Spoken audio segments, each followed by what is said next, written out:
हरित क्रांति के चलते अधिक उत्पादन लेने के लिए किसान भाई अंधाधुंध रासायनिक खाद और दवाओं का इस्तेमाल करने लगे। परिणाम स्वरूप पर्यावरण तो खराब हुआ ही, मानव स्वास्थ्य पर भी प्रतिकूल असर पड़ने लगा।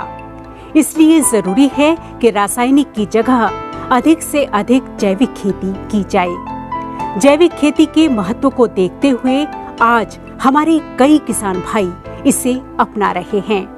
इन्हीं में से एक किसान हैं भंवर सिंह पीलीबंगा।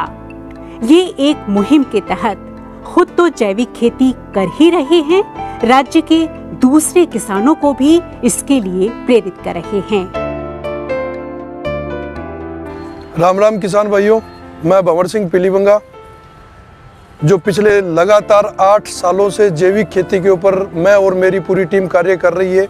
नए नए शोध कर रहे हैं हम लोग, और इस कार्य को आगे बढ़ाने के लिए मनुष्य जीवन को जितना ज़्यादा हम स्वस्थ रख सकते हैं, प्रकृति की धरा को इसको स्वस्थ रख सकते हैं, उसके ऊपर हम लोग काम कर रहे हैं। तो ये जो हमारी शुरुआत थी, ये पिछले 8-10 साल पहले हमने छत पर बागवानी से हमने शुरुआत की थी। इसको जब छत पर बागवानी लगाई, सबसे पहले मैंने मेरे घर के लिए काम स्टार्ट किया था, और धीरे धीरे करते करते करते आज ये कारवा पूरे राजस्थान में 2500 बीघा जमीन पर हमारा काम चल रहा है।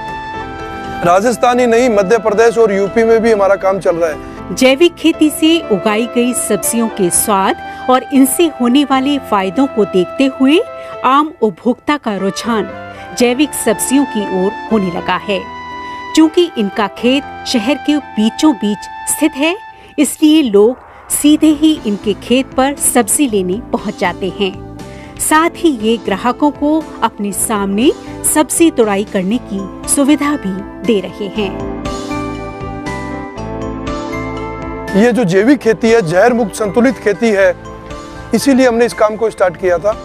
और जयपुर शहर के बीचों बीच सहकार मार्ग 22 गोदाम के पास में हमने 7 बीघा जमीन पर एक मॉडल फार्म डेवलप किया है। इस फार्म की एक विशेषता यह है, बिना किसी महंगे शेडनेट हाउस के, बिना किसी और प्रकार के, हम लोग पूरे साल भर उन सब्जियों का भी उत्पादन करते हैं जो शेडनेट हाउस में होती है।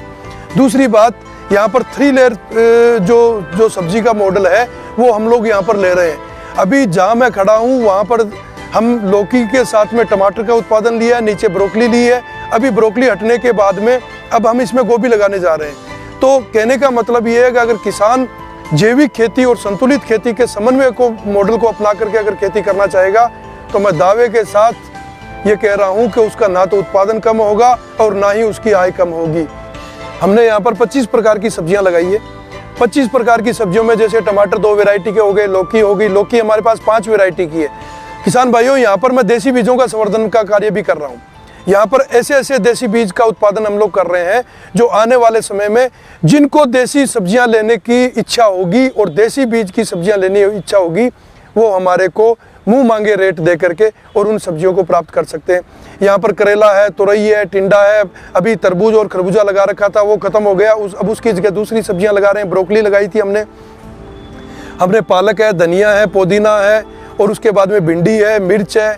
इस प्रकार से काफ़ी सब्जियाँ हमने, कद्दू की 3 वैरायटियाँ लगा रखी है यहाँ पर, और अलग अलग वैरायटियों के साथ में ककड़ी है, तर ककड़ी लगाई थी, फ्रूट ककड़ी लगाई है।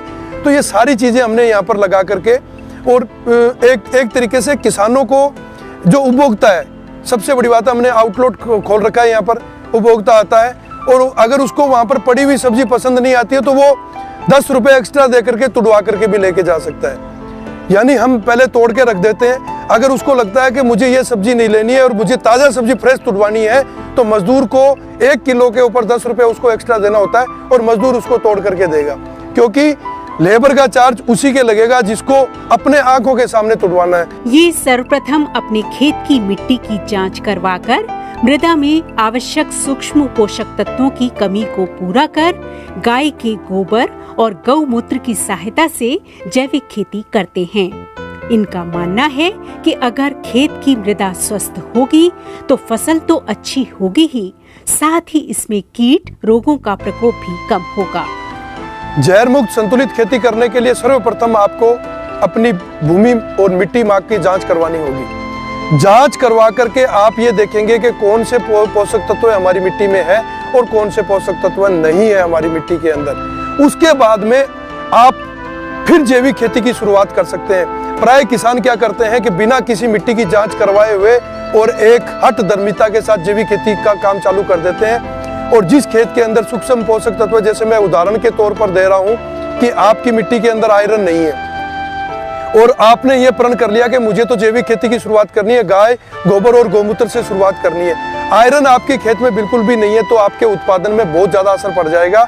और अगर आपने उत्पाद कर भी लिया किसी तरीके से, क्योंकि आपके खेत में गाय है, देसी गौ माता है, वो गौ माता उसी खेत का चारा खा रही है जिस खेत के अंदर आयरन नहीं है, तो उस गौ माता के खाए हुए चारे से जो गोबर और गौमूत्र हमें प्राप्त हुआ है, उस गौमूत्र और गोबर से जब हमने जीवामृत बना करके हमारी फसल में दिया है और पालक का उत्पादन हमने किया है, तो क्या वो पालक मनुष्य स्वास्थ्य के जीवन के लिए लाभदायक है? हम उस वर्जन पर काम कर रहे हैं कि हमारी मिट्टी की जांच करा करके जो सूक्ष्म पोषक तत्व कम है, उन पोषक तत्वों को जैविक तरीके से पहले ही गाय के गोबर और गौमूत्र के साथ में हम जमीन में स्थापित कर दें और उसके बाद में खेती की शुरुआत करें। इस कार्य को करने के लिए माननीय राजस्थान सरकार में जब मैंने इसको पहल की और माननीय कृषि मंत्री जी को मैंने निवेदन किया कि कृषि मंत्री जी, मैं पूरे राजस्थान में एक जैविक खेती के नाम पर अलग जगाना चाहता हूँ और जैविक खेती का क्या क्या संभावनाएं प्रत्येक जिले के अंदर है, एक पूरे राजस्थान का भ्रमण करना चाहता हूं, तो उन्होंने मुझे इस बात की परमिशन दी और पूरे राजस्थान में मैं और मेरी पूरी टीम ने जैविक जागरूकता अभियान करके 14,000 किलोमीटर की हमने यात्रा पूरी करके हम 3 महीने तक पूरे राजस्थान में घूम करके और राजस्थान के प्रत्येक जिले में किस तरीके से काम किया जा सकता है, कौन से जिले में कौन सी बागवानी सफल होगी और क्या जैविक खेती करने वाले किसानों को कठिनाइयाँ आ रही है, उन सारा डाटा लेकर के हम लोग आए हैं। और इस मॉडल फार्म का उद्देश्य ये है कि यहाँ किसानों को बुला करके ट्रेनिंग दी जाए और यहाँ से ट्रेन करके वो अपने क्षेत्र में जाए और अपने क्षेत्र में जाकर के समूह बना करके अपने आसपास के किसानों को डेवलप करें। तो ये मॉडल अगर हम लोग आम किसान भाई अपने खेतों में करने लग जाएंगे, तो अब लोगों का इस कोरोना के बाद में लोगों को ये जागरूकता आई है कि हमें अब जीना है और शुद्धता के साथ जीना है। तो जैविक खेती करने वाले किसानों को, भाइयों को मैं बार बार निवेदन कर रहा हूँ, जैविक और संतुलित खेती का जो मॉडल अपना करके किसान खेती करेगा, उसके लिए इससे गोल्डन चांस कभी जीवन में कभी नहीं आ सकता।